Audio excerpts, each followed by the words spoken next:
Hello বন্ধুরা, আদার mum's কিচেনে সবাইকে স্বাগত। আজকের আমি লোটে মাছ নিয়ে চলে এসেছি আর লোটে মাছের আজকে ঝোড়ো রেসিপি দেখাবো। তো চলুন দেখিয়ে দিই। প্রথমে এই যে লোটে মাছগুলো ভালো করে ধুয়ে কেটে নিয়েছি, লবণ আর হলুদ মাখিয়ে নেব। আপনারা না লোটে মাছগুলো গোটাই রাখবেন। আমার কাটা হয়ে গেছে, তারপরেই মনে হলো যে আজকে ঝুড়োই করি আর আপনাদের সঙ্গে শেয়ার করি, কারণ ঝাল রেসিপি তো আপনাদের সঙ্গে অনেকবারই শেয়ার করেছি আর অনেকবারও খেয়েছি। একবারই শেয়ার করেছি আর অনেকবারও করা হয়। তো চলুন কড়াই বসিয়ে দিয়েছি। কড়াইয়ে আমি সরষের তেল দিয়ে দিচ্ছি। আর এখানে আমি সরষের তেল আর সাদা তেল পাইল করেই রান্না করি বেশিরভাগটা সময়। আপনারা যে তেল ইউজ করেন সাদা কিংবা সরষের তেল দিয়ে দেবেন। দিয়ে দিলাম পেঁয়াজ কুচি। তো বন্ধুরা ভিডিওটা একদম ছোট্ট, বেশি না, 5 মিনিটের ভিডিও, নিশ্চয়ই আপনারা জানেন। অবশ্যই ভিডিওটা স্কিপ না করে একটু ধৈর্য ধরে দেখতে থাকুন। আর খুব সিম্পল রেসিপি আর দারুণ টেস্টি স্বাদেরও রেসিপি। তো চলুন একটু লবণ দিয়ে দিচ্ছি আমি গল্প করতে করতে আপনাদের সঙ্গে, আর একদম সহজভাবে দেখাবো এই ঝুড়ো রেসিপিটা। কোনো ঝামেলা দরকার নেই, আলাদাভাবে কাটা ছাড়ানোর কোনো দরকার নেই। চলুন আমি দেখিয়ে দিই আপনাদের ঝুড়ো রেসিপিটা। আর কেন বললাম যে গোটা রাখা প্রয়োজন, সেটাও আমি আপনাদের দেখাবো। তো পেঁয়াজগুলো ভাজা ভাজা হয়ে গেছে। এবার আমি এখানে 1.5 চামচ মতো রসুন বাটা দিয়ে দিলাম। আর রসুনটা বেশ ভাজা ভাজা গন্ধ এলে তারপরে আদা বাটা দিয়ে দিলাম এখানে 2 চামচ মতো। তো চলুন এবার আমি ভালোভাবে কষিয়ে নেব। আর দেব লঙ্কার গুঁড়ো। আর লঙ্কার গুঁড়োটা অবশ্যই আপনাদের স্বাদ অনুযায়ী দেবেন। আর দেব হলুদ গুঁড়ো। আমি কাঁচা লঙ্কাও এখানে ইউজ করব। আপনারা কেমন লঙ্কা খান বা ঝাল খাবেন সেটা আপনাদের স্বাদ অনুযায়ী অবশ্যই দেবেন। এই যে কাঁচা লঙ্কা দিয়ে দিলাম, 4টে চেরা কাঁচা লঙ্কা দিয়ে আমি একটু জল দিয়ে দেবো, কারণ নিচেরটা বেশ বসে যাচ্ছে। আর এই সময় মিডিয়াম আঁচেই রাখবেন অবশ্যই। তো চলুন একদম কষানো হয়ে গেছে, তেল ছাড়ছে। এবার আমি মাছগুলো দিয়ে দেবো।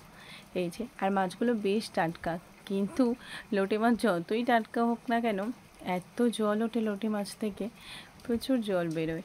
তো এই জন্য গ্যাসের ফ্লেমটা হাই করেই দেবো। আর একটু কষিয়ে নিয়ে আমি লোটে মাছটা এবার ঢাকা দিয়ে 2 মিনিটের জন্য রেখে দেবো। বেশিক্ষণ নয়, 2 মিনিটের জন্য হাই ফ্লেমে রাখলেই হবে। এই 2 মিনিট পরে দেখেছেন কতটা জল ছাড়ছে। এবার খুন্তির সাহায্যে একটু নেড়ে চেড়ে দেখলেই মাছগুলো আলাদা হয়ে যাবে আর কাঁটাগুলো আলাদা হয়ে যাবে। এই জন্য আমি আপনাদের বলেছি যে গোটা রাখবেন, যখন ঝুড়ো করবেন অবশ্যই গোটা রাখবেন।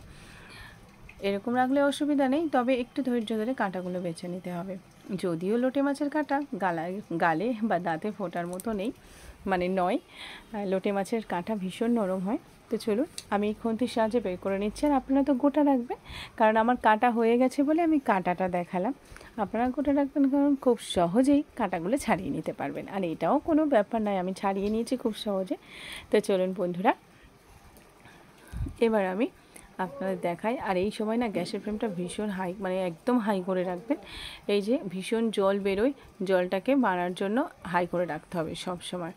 তো আর মাঝে মাঝে একটু করে মিডিয়াম আঁচে করে রাখবেন। তো বন্ধুরা এই যে আমার এই পর্যায়ে চলে এসছে। আরও আমি 5 মিনিট ভালোভাবে কষিয়ে নেব।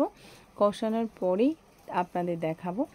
আর কতটা চেঞ্জ হয়ে যাবে কালারটা সেটাও তো অবশ্যই আপনাদের দেখাবো। আর তার জন্য কিন্তু একদম স্কিপ করবেন না, একটু লাস্ট পর্যন্ত দেখতে থাকুন। এই ঝুড়ো করাটাই কিন্তু একটু ধৈর্যের ব্যাপার আছে। তো চলুন একটু মাঝখানে আমি জায়গা করে নিলাম আর দিয়ে দেবো আর একটু তেল। ওপর থেকে দিলেও হতো, কিন্তু আমি আর একটু বেশি মানে তেল দেবো, এই জন্য একটু জায়গা করে নিলাম। আর এখানে আমি 2 চামচ মতো গরম মশলা দিয়ে দেবো, মানে ছোটো চামচে 2 চামচ গরম মশলা আমি দিয়ে দেব। দিয়ে আরও আমি ফের 5 মিনিট ধরে গ্যাসের ফ্লেমটা একটু হাই করে নাড়াচাড়া করব।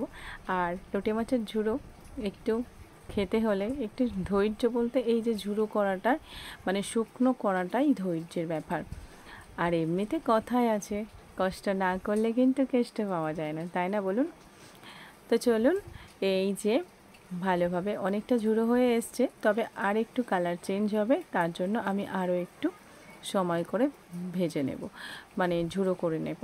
তো বন্ধুরা বাঙালি মানেই মানে রেসিপি যাই হোক না কেন খাওয়ার সময় কিন্তু মুখে লেগে থাকা যায়, আর তার জন্য মানে যা খুশি করা যায়। তো চলুন এই যে এবার আমি তুলে নেব। একদম রেডি হয়ে গেছে, পারফেক্ট বন্ধুরা।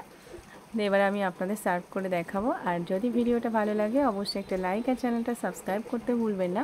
পাশে থাকা বেল আইকনটি কিন্তু অবশ্যই ক্লিক করে রাখবেন, কারণ নতুন কোনো ভিডিও আপলোড দিলে সবার আগে আপনাদের কাছে নোটিফিকেশান যাবে।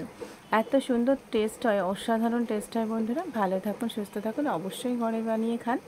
নমস্কার।